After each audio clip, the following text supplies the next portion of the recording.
What's going on, everyone? Juicebags here, and welcome back to the channel. Today we got the Dungeon Defenders Awaken news that many of us have been waiting for. There will still be a salty few out there, no doubt. However, I personally am pretty stoked to see what is coming. So let's go ahead and run through it. I will put links in the description below to the forum post where you can read through the full enchilada here yourself. However, one thing I do want to note is down at the bottom, there is another survey. Now remember, all these changes were based off of player feedback. Get your feedback in. Additionally, there's info in the survey that's not in this post, so you're going to get more info by going to the survey. Let's start off at the top. First things first, there is an apology about it being so long since there was an update in Dungeon Defenders Awakened. But moving on to more important things, the Dungeon Defenders Awakened Community Task Force has been created. What this is an internal structuring, similar, I want to say, I guess, to what Dungeon Defenders 2 has right now, where there is a defined group of people at Chromatic that are specifically working on Dungeon Defenders Awakened. Now, this is being headed up by Phil. Phil, everyone knows from the Friday dev streams and Friday Fun Day streams from Chromatic themselves. He's one of the developers at Chromatic, and he's going to be taking on Dungeon Defenders Awakened future. Now, first off, I gotta say personally, now it's no disrespect at all meant to anyone at Chromatic. However, for me personally, I'm a player. I've got a lot of love for Dungeon Defenders games, and I want to see good things happen to DDA in the future. There's two people at Chromatic that I personally would want to be in charge of Dungeon Defenders Awakened's future. And Phil is one of those people. So I am pretty stoked for that. Big congrats to Phil. Hopefully he gets a nice fat pay raise if he's able to pull it off and make Dungeon Defenders Awaken all we want it to be. However, I am very excited to see what Phil is able to get done with the game. So congrats, Phil. Can't wait. Excited to see what is coming. Now, looking into the future. Now, first off, there is an August update planned. Now, this is a little aggressive because, you know, we're in August right now. I think we all expected the pre-episode 2 update that's been on the PTR the last few weeks to hit in August. However, I didn't expect any of this. In addition to what was done with the PTR, there is going to be an endless survival, a true endless mode in Dungeon Defenders Awakened. Of course, DD1 had that pirate event. DD2 Onslaught was originally endless mode, but in DD2, the endless mode stopped scaling. So it wasn't a true endless mode, as the challenge didn't keep increasing. It capped out, and then you could just run the map as long as you want. This will be a true endless mode where you can push to the limits and see what you can achieve.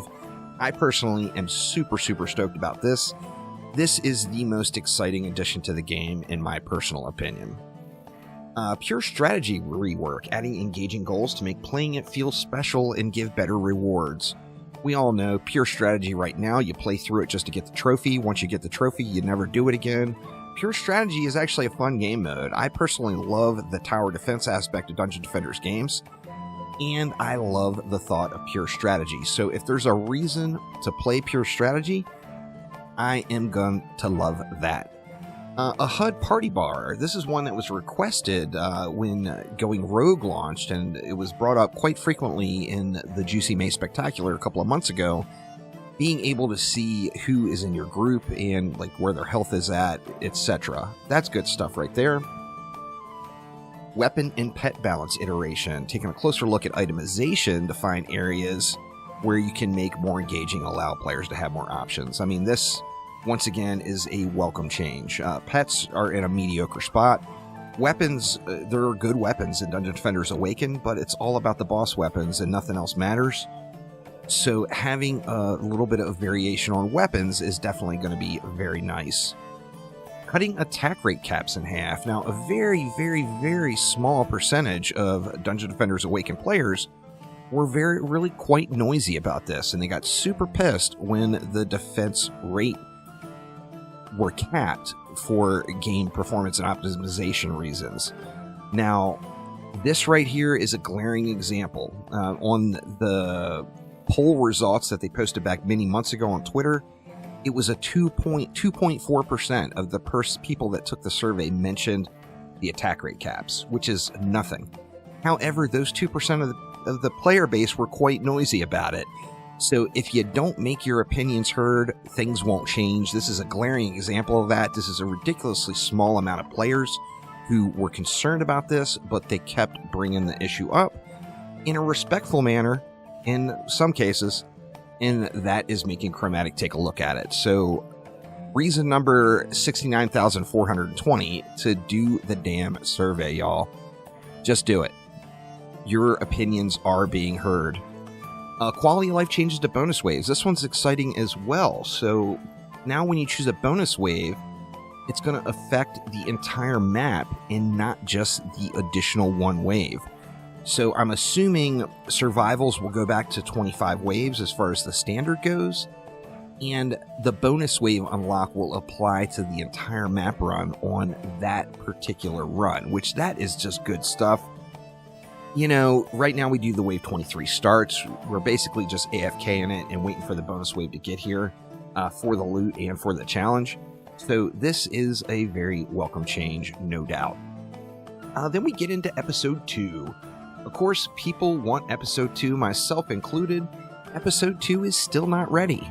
We know the whole reason that all of this got pushed back is because a lot of the development effort at Chromatic went into making Going Rogue. Well, now they're ready to get episode 2 going. Phil is going to be heading up the episode 2 rollout, and he wants to put it out in 2 parts. So the first part of episode 2 would include runes, trading, the Outcast, which is the summoner rework, and then 2 new maps, the Bazaar and the Lost Metropolis. Now we know we'd still be missing 2 maps from episode 2 and 1 hero, and those would come in the second part of the episode 2 update. It says on here that their goal is to get the first portion of episode 2 out in late September or early October, and then the second half in November. So, I mean, it's not too far away. Exciting stuff there. I personally am really looking forward to this, and I feel like the chunks that they put into the first part of episode 2 are a big part of the replay value. Runes is going to completely change the game. So you're going to have to go in and farm up all these runes, and that is going to give you a lot of reason to play. And then updated timelines and community surveys. Now, this is the TLDW version. So as I mentioned, if you didn't want to, or if you do want to read through the entire patch notes, there will be a link in the description below, or the entire forum post, I should say. This is an actual patch notes. But I also mentioned the community surveys, and if you see down at the bottom, survey here. So if you want more information, do the survey because there's a lot more information. Let's take a look at it. Now, I personally am not going to fill this survey out on this video because I don't want my opinions to affect your opinions. However, I'm going to just go through indifferent all the way down, and then I'll go back and do the survey on my own. Like I said, I think it's only fair.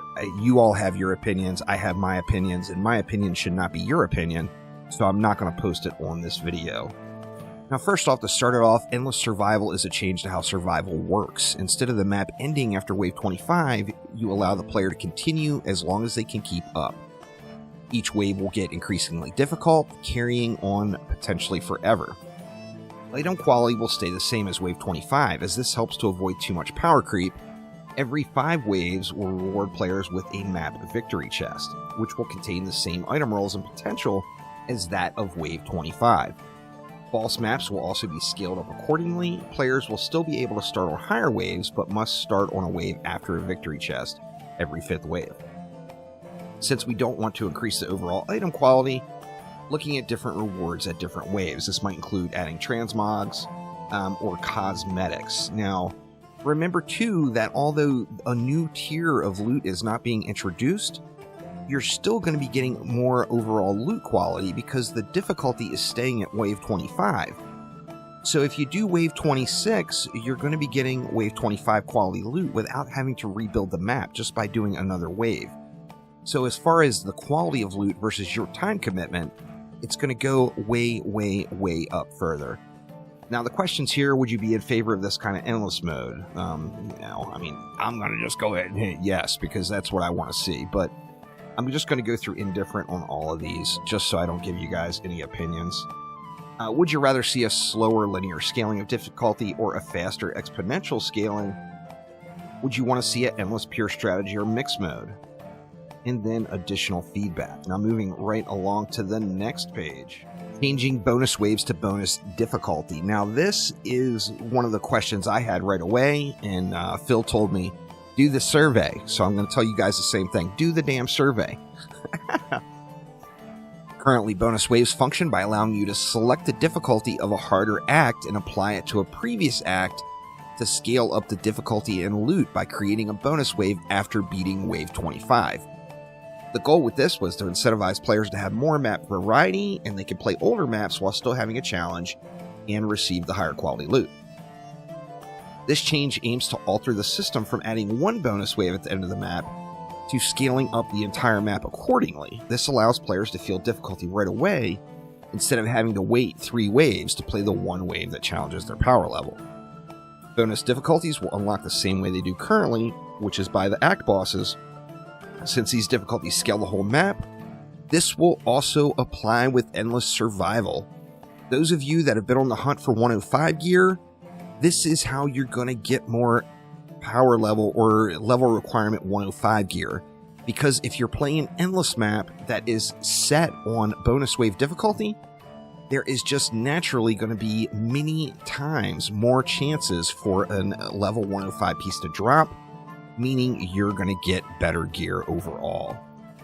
And moving on to pure strategy. Currently, one of the areas that pure strategy lacks is the ability to match the rewards of other game modes.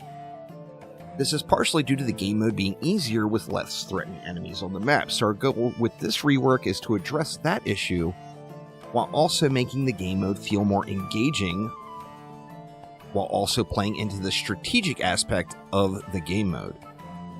This rework changes the goal of pure strategy from simply just beating the wave without intervention to beating the wave while using as little as DU as possible. This creates a goal for players to optimize their builds to figure out where they can cut corners without losing. Additionally, as the players use less and less DU, they will be rewarded by having the drops on the map be higher quality to eventually match that of other game modes. This is the strategy element that I personally have really been looking for. So if you do a pure strategy map and say you use 50% of the available DU, you're going to get the same quality loot from a survival bonus wave, for example.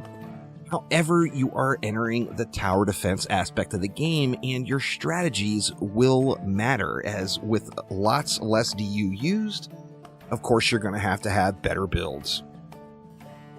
So the questions there: would you be in favor of this rework to pure strategy? Would you be in favor of being able to interact with your towers during the combat wave? This wouldn't change not being able to attack enemies directly. And then taking a look at the HUD party bars. Here is the type of party bar they have in mind. So there's the normal hero plate you'd see available, and these would be your party members below. The questions there: what ideas do you have? What ideas do you have regarding rebalancing, adding more variety to the weapons in game? Would you be in favor of cutting the attack rate cap at least in half on PC, Xbox, and PlayStation? This would result in faster attacking towers and may result in additional balance considerations. While our intention is to get it on Xbox and PlayStation, there will need to be investigations on performance for those consoles first. So remember, the attack speed or attack rate trials that they do will be PC only until they get it dialed in, and then they'll roll it out to Xbox and PlayStation after.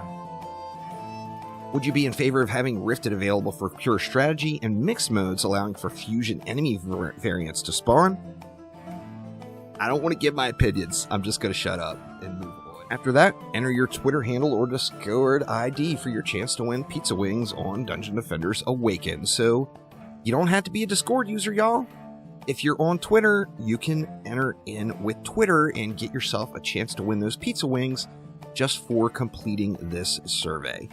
So super important that people do the survey as things are happening in Dungeon Defenders Awakened. But that will do it for now. Thanks a ton for watching, and I will see you soon. Take it easy.